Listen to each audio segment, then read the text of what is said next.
Hello, hello, hello.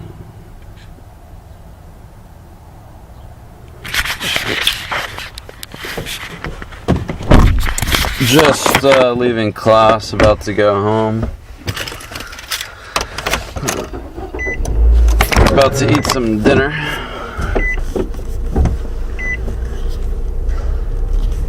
Because I'm pretty hungry. Oh, there goes my tea.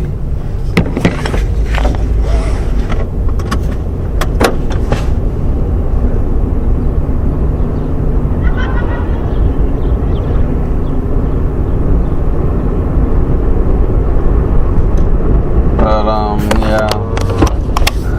Sorry if I'm not that talkative. I'm a little bit tired.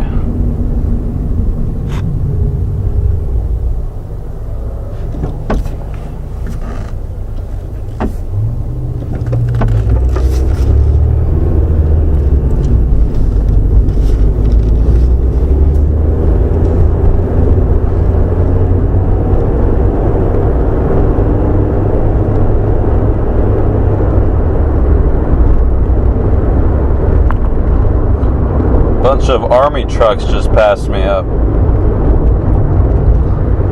What, are we going to war or something?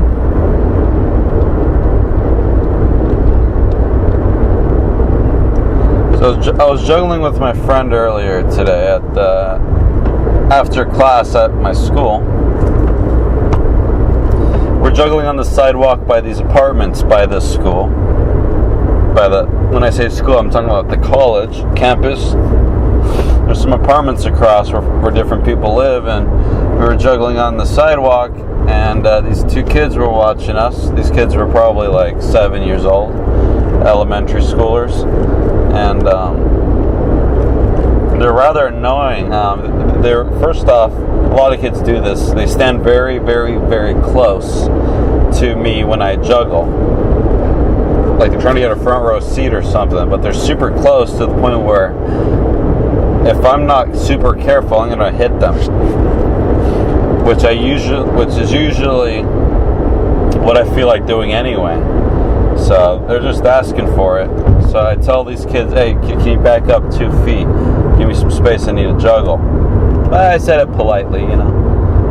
But you just got to be up front with these kids, though, because they get ridiculous.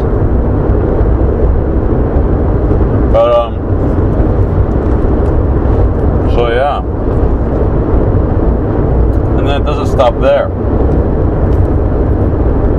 My friend's juggling beanbags.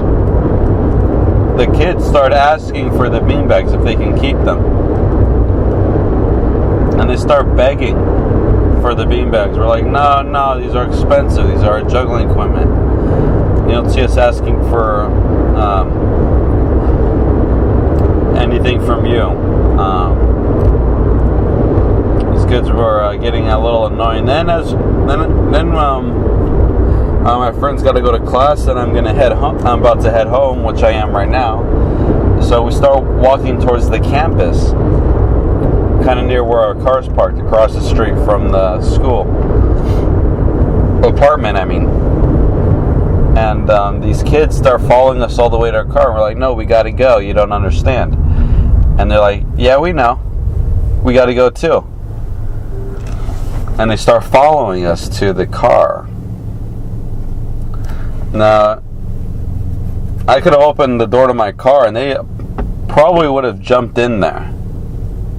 Now, what would have happened if they were really walking toward? Because I was going to my car to put my juggling stuff away. What if they walked to us all the way to our car? No matter how many times we tell them to shut up and leave, and they're following us to our car, and then what if their parents see us? You know, all of a sudden I'm the bad guy, or it could have been very ugly, and these stupid kids just didn't know better. But show some respect, or I might accidentally whack you in the face with one of my juggling clubs, or a machete if I'm feeling that pissed off. Or, what if the school a police sheriff was driving by and he sees these kids walking with me to my car, and it just creates stupidity. I don't know. A lot of kids are stupid, but some kids are just they're not going to be successful when they get older. They're going to flip burgers, have a job they hate because they don't have any skills, and then be too unmotivated to even go to school or learn a trait. That they'll end up just getting the bottom of the barrel job there is, where they have to work like a slave, making someone else money. The guy at the top of the pyramid.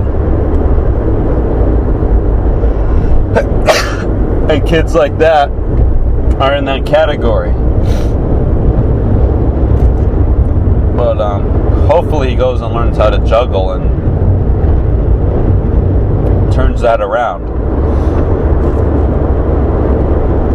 But like I said, what I say comes out of my mouth. It's not right or wrong, truth or fiction. It just comes out of my mouth, my thoughts. So I'm not trying to tell a story. It's just turn the recorder on, record my noise, record my thoughts, as I would normally driving home, since I always talk to myself. So just keep that in mind. I'm trying to work on a juggling club, so try to create another juggling community in where I live. Got the allergies right now, which is why my nose is stuffy. It's that time of year where the pollen is very excited in the air. But it will pass, man. Alright, but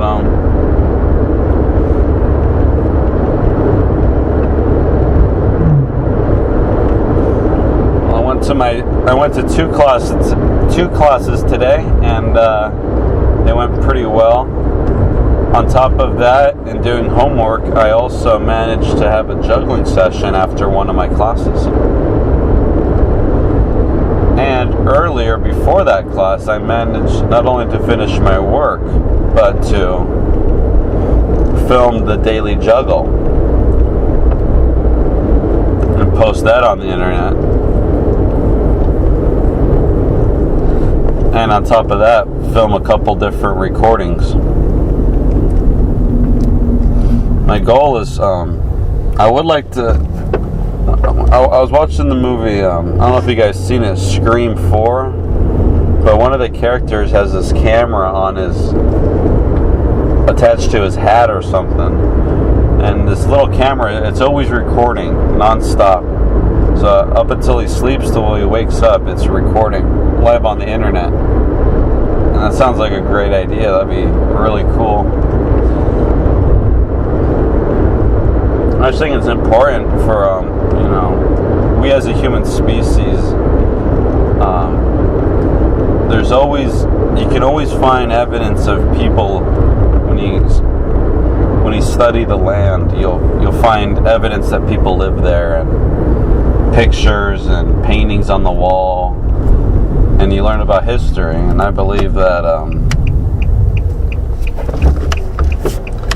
but not everyone does that. So one of the things I like to do is be part of that history where many things are recorded and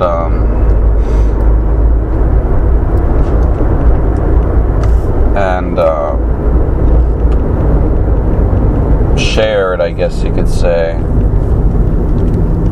and in places so people know what some people did in this crazy time we live in.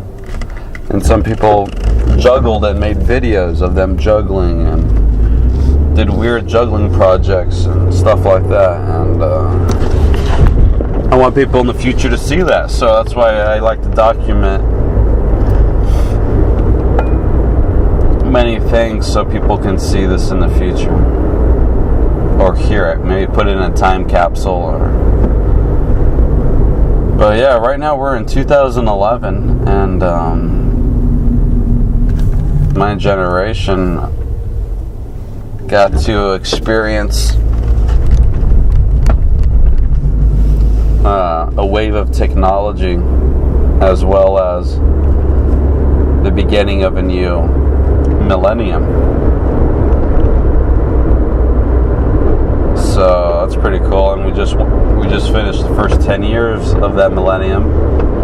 Since it's 2011, it's the first part of the year. We just experienced the last decade, and many things happened, good and bad.